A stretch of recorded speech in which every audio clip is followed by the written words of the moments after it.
The United States has hit a new record, unfortunately, this year in 2022, and it's not a good one.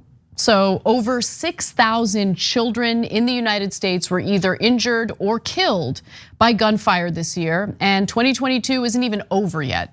So let's get to the details, let's get to the stats here. So far, at least 6,036 children across the United States have been killed or injured by gunfire, according to the Gun Violence Archive.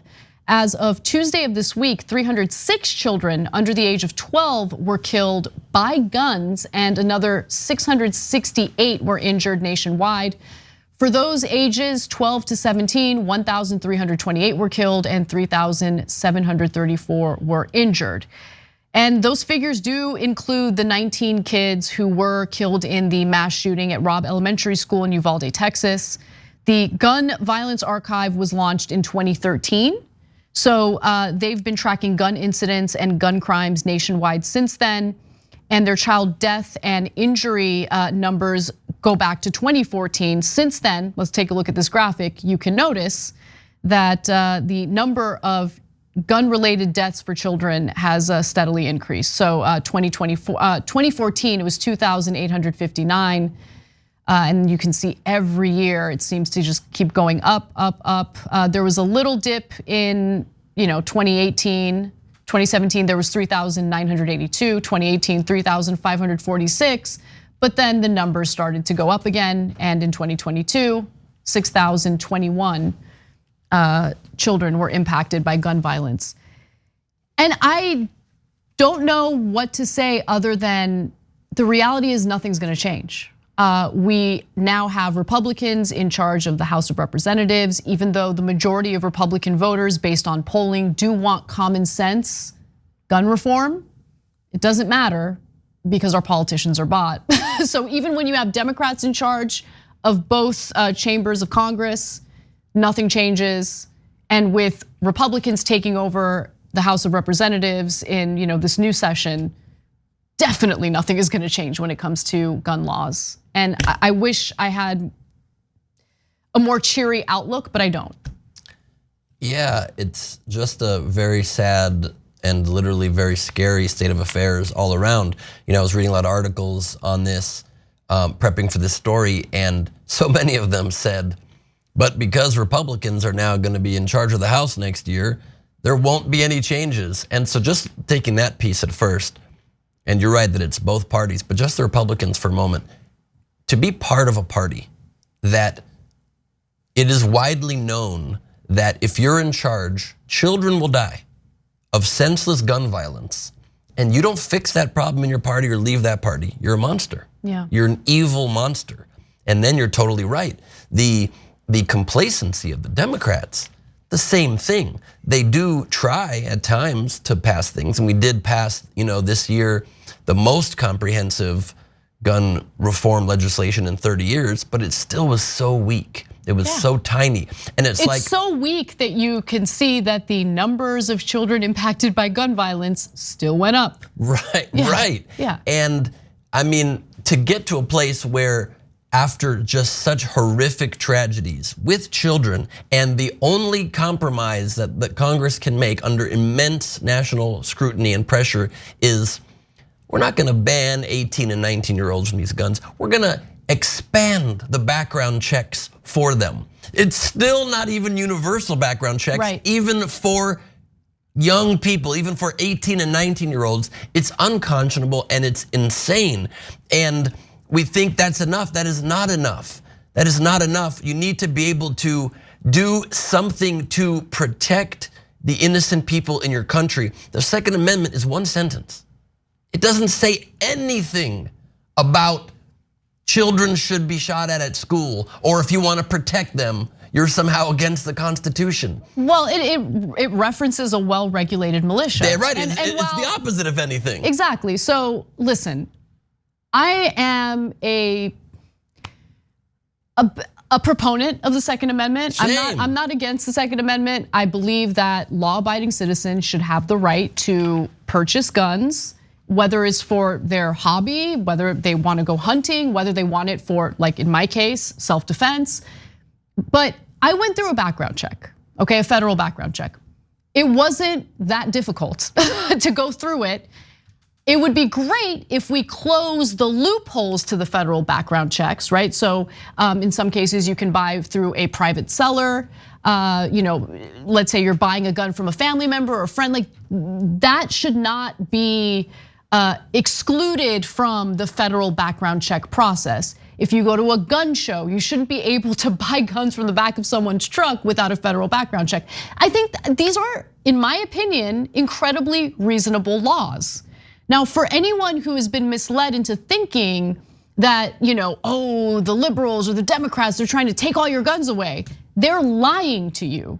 There are many on the left who believe in the Second Amendment, who own guns themselves, but the idea is to try to minimize the number of bad guys getting their hands on guns. And also, when we talk about Latin American countries, when we talk about these drug runners smuggling drugs through our southern border into the United States, we should also consider how our guns are being smuggled into countries in Mexico, like Mexico, other Latin American countries as well, which fuels the violence there, which leads to the mass migration that we're experiencing right now at our southern border, right? 100%, and it's another example of how every issue, even when it comes to the lives and the deaths, tragically, of innocent people, has to become wedge issues from the right. It's so insane because this should be such an easy issue for everyone to agree on. The NRA and all Republican politicians should get behind common sense regulations. Closing loopholes of background checks does not necessarily need to mean there will be less gun sales. Right. It just means they'll be delayed by a couple of weeks. That would be so easy to get behind and get some goodwill behind you on that issue. But they refuse to because they like to keep people riled up on it. They like to keep people on edge about an issue like that. As I've said so many times, loopholes are easy to shoot through, and they want that. They want the ability for people to be scared. And I went into a gun shop in Dallas, Texas when I was doing stand-up shows there, and I just wanted to start a conversation with the owners of the shop, which was a bad idea in a shop full of like hundreds of guns and them having it under the counter, but I still did it. And their big argument, I was like, why not close private sale loopholes? And they say, because then you need a registry, they're gonna be able to take your guns away. Ridiculous. Then just make sure you fight for politicians who keep your right to have a gun, and make sure your government keeps your right to have a gun while keeping people safe. This always two steps away from feeling like, oh, we need to protect before we protect. We need to make sure our guns don't get taken away so we won't protect people from being killed by them. How about just protect people and then choose politicians that will then keep your guns in your hand while also keeping you safe? It's so disgusting to turn that into a cultural wedge issue when children are doing active shooter drills at schools, and they're designing schools with curved hallways. And I have a friend, I just did his podcast, his kid is in elementary school and has a metal plate to put in her backpack so that if she's shot, it won't go through that, this heavy metal plate. That's where we are as a country? Grow up, that's disgusting. Sounds super pro-life to me. Right? It's so let's regulate women's bodies. Let's do away with their autonomy, the agency over their own bodies, and instead, and by the way, claim that we're doing so. The government is doing so in order to protect children, and all of this while the number of child deaths increases year after year because of how laxed we are with our gun laws. Take a look at this incredible map, because it makes it abundantly clear that unless you're like living in Wyoming, which it appears is the only state that wasn't impacted by like children or teenagers dying from gun violence, every other state, the red dots indicate that these are specific cases where children were either killed or injured due to gun violence. And that's just because no one lives in Wyoming. I mean, Wyoming, I gotta be honest, seems pretty dope. Yeah, because there's no one around. That reason specifically. Exactly right. Yeah. If you ever meet your neighbors, you won't like them probably, but you won't meet them. Yeah. That's the benefit. Sounds like paradise to me. All right, well, a few more details here. So gun violence is now the leading cause of death for children in America. The gun violence archive also says that there have been 641 mass shootings this year in 37 states. That's the second highest in their history.